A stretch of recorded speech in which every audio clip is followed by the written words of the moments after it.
Today we are learning all about caking concealer. I know there's a ton of videos out there on TikTok and IG saying just hydrate more and just use this type of concealer. No. As a cosmetic formulator, I know I say that a lot, but I really want to teach you all the structural and chemical foundation of your concealers and why it's caking, why it's not getting you the results that you want, so you never have cakey concealer again. So lesson number 1 is what I call the full coverage wax trap. In order to get a really highly pigmented concealer, formulators have to use heavy waxes and thick binders in order to hold all of the pigments together. So what that creates is a little bit stiffer of a formula that doesn't really bend and move with the skin because it's a wax base. So when you have products that have a high wax content, it can literally crack under movement. And that's why you can see that your concealer looks great in the morning, and then by end of the day, it starts to crack and look really cakey and thick. That's because under movement, as you start to smile, you move your face, that's causing that formula to separate a little bit because of that thicker wax content. Now, the fix for this is to use 2 thin layers versus 1 thick one. So I have my foundation on already, but my dark circles are still poking through just a little bit. I know it doesn't show on camera as much, but in person they're there. You want to take something that is highly pigmented in a thin layer of that, something that doesn't have heavy waxes in it. Like a lot of concealers will have waxes in there. This formula specifically has a different texture than most concealers, and I want to show you why. This is the Dermablend Liquid Drops. It's basically highly pigmented foundation in a dropper. The texture feels almost mousse-like. Do you see how that's gliding? It doesn't feel like a traditional concealer. So my go-to trick that I've used for years is to put a drop on the back of your hand. Use it sparingly, because when I say it's pigmented, it's very pigmented. Work it into the sponge. And we're going to apply this on top of the foundation. And I get 1 shade lighter so I can almost highlight with it. I know it's a little bright there, but do you see the insane coverage that I'm getting here versus this side? One of these foundation drops on top is going to give me coverage versus one really thick layer of a concealer. Lesson number 2 is what I call the wrong undertone trap. So a lot of times when you're applying concealer, you're picking the light shade, you're not getting the correct shade. It's not actually covering your dark circles. And I've talked about this in an IG video where dark circles actually have 4 different colors. You have red, brown, blue, or gray. And slapping a concealer on top is going to give you a result like this. So I have a dark blue book here I want to show you. So pretend that this dark blue color is your dark circles. What happens is when you take that concealer and you put it on something dark, you're like, oh, at first it covers it. But look what happens when you start to blend it out. Now, instead of covering your dark circles, you're just getting a light ashy gray color instead. Adding more concealer on top of this is not going to cover it. It's going to amplify it and just make it a brighter version of dark circles. Now, the fix for this is to actually address the dark circles at the source with great skincare. This is a huge step most people overlook. They just slap on extra moisturizer and call it a day. You want an eye cream that's going to target the 4 different colors under the eyes, because dark circles can come in blue, gray, red, brown, depending on your skin tone or the underlying cause of your dark circles. For me, mine are mostly blue and gray. So the eye cream that I've been using lately is the Rock Eye Repair Dark Circle Cream. I've struggled with dark circles my whole life, and finding something that actually works to get rid of them has been life-changing. I like this one the most. For one, it has the applicator, the metal applicator. For me, I wake up in the morning and that's when my dark circles are the worst because you can get blood pooling in here. So that applicator has the eye cream that comes out. This type of applicator is great at massaging it in, so you can really get that blood flow going, but also it has 4 different ingredients in here that are going to target all of the different colors. So you have retinol that helps with gray dark circles, niacinamide, which is great for brown, resveratrol for red, and then Proxygen for blue. So it has a really hefty ingredient deck, and the formula is super lightweight, so it's going to absorb into the skin. You need an eye cream that isn't going to be too greasy or too thick, and you want it to absorb well so that your concealer really glides easily on top of the skin and doesn't ball up and get that cakey mess that you can get with a really heavy cream. The price point of this one is also amazing. It's $30 for a high quality eye cream, so it's much cheaper than most eye creams out there that have this intense of ingredient depth. They are sponsored for today's video. I love Rock's product. I've been using this for several weeks now, and I really think it's been helping my dark circles. I want to get up close to the camera so you all can see. I don't have any makeup on right now, and I still have a little bit of darkness going on here, but they faded a lot in some of my previous videos. I'll try to find a clip of some of my videos from years ago, you guys, where you saw like really dark circles. They're much better now. So I'll put all the information in the description box if you all want to try this, but definitely it's a great way to not only correct the eyes, but hydrate them so that your concealer lays super beautifully on top and gives you that flawless finish. Lesson number 3 is the color corrector versus the concealer. concealer. Now that you're treating the dark circle at its source, you'll know how to color correct what is left. If your dark circles aren't that bad, you could get away with a concealer 1 or 2 shades darker than your skin. And I know people think I'm crazy when I say that you cannot cover darkness with light. So if you go 1 shade darker than what your foundation would naturally be, that can kind of help hide a little bit. But for those of us who have really intense dark circles, you have to color correct underneath, or all you're doing is amplifying it again with that concealer. So I have my notes here, class. If you have blue or purple under eyes, you're going to use something that is peach if you have fair to medium skin. If you are caramel and deep skin, you want an orange or a rust red color. If you have a brown dark circle, this is very common in some Asian cultures, Middle Eastern cultures, where you get kind of more the brown circles, you want to use an orange or a terracotta color. If you have red circles, you want to counteract that with a green color corrector, because if you look at the color wheel, I'll put it here on the screen, red and green are opposite of each other. So to counteract that and balance it out, put green down to balance the red. And then for gray circles, you're going to use a yellow or a peach. Yellow is a great way to brighten or neutralize a gray because it has that warmth to it, but it's not quite as orange. It's going to give you that yellow. But no matter what, try to do a color corrector versus a concealer because you have to correct before you conceal. Now the fix for this is to take a color corrector, not a concealer. I cannot preach enough, you all, how important color correctors are versus a straight up concealer. This technique, I swear, works every time. You're going to put color corrector right here on the inner tear duct. Don't put it all the way across, you all, because most of your darkness is going to be here in the inner corner. And then you're just going to take a brush and start to blend this out and tap it out right here. Then you can start to come inwards like this. Make sure you come up in here too, because your dark circles tend to come in the inner part of the eye. Just do kind of a tapping motion like this. And then out here, you can start to blend it sideways a little bit to fade any harsh lines. But right here, you really need that coverage. Now, here's the trick most people don't do. You've got to set it with powder before you do your foundation or concealer. This is life-changing, you all. If you don't lock this down with powder, anything you put on top is going to swipe away that color. It's going to be a waste of time. It's not going to give you the coverage you need. So loose powder, I really like the Huda Beauty one. It's my favorite.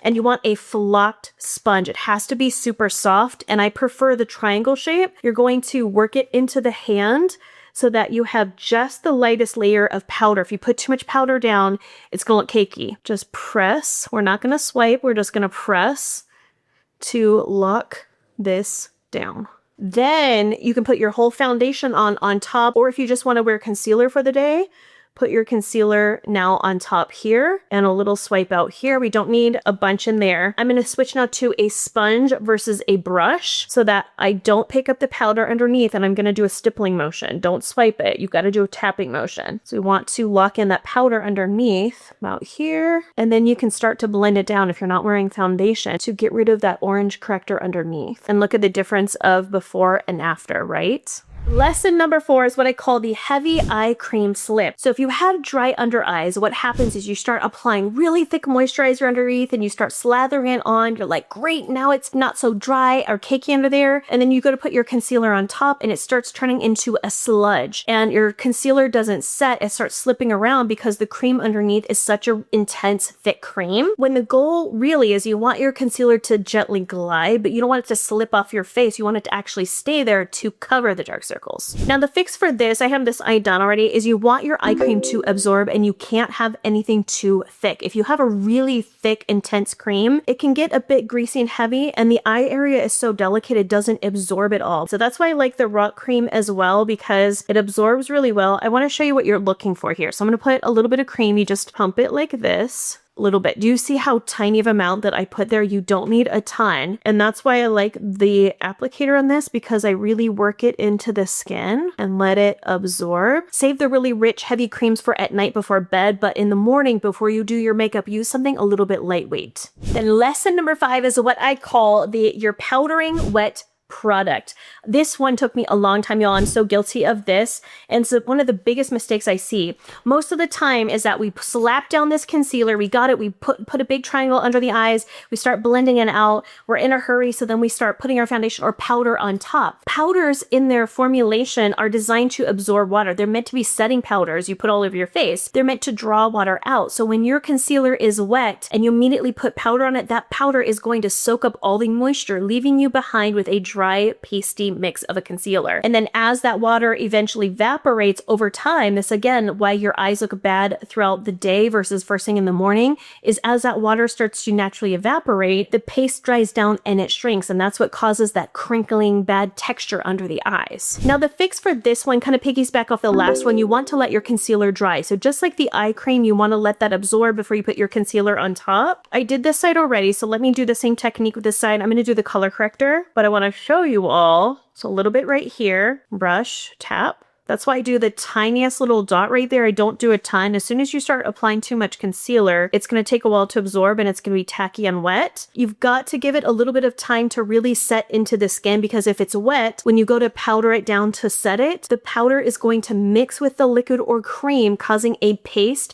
And that thick paste is what gives you that really cakey appearance that causes lines and creasing like this. I'll put an example right here because it's bad. This is the #1 thing people complain about. Like, I can't wear concealer under my eyes. It looks really cakey and it makes my eyes look worse. That's why.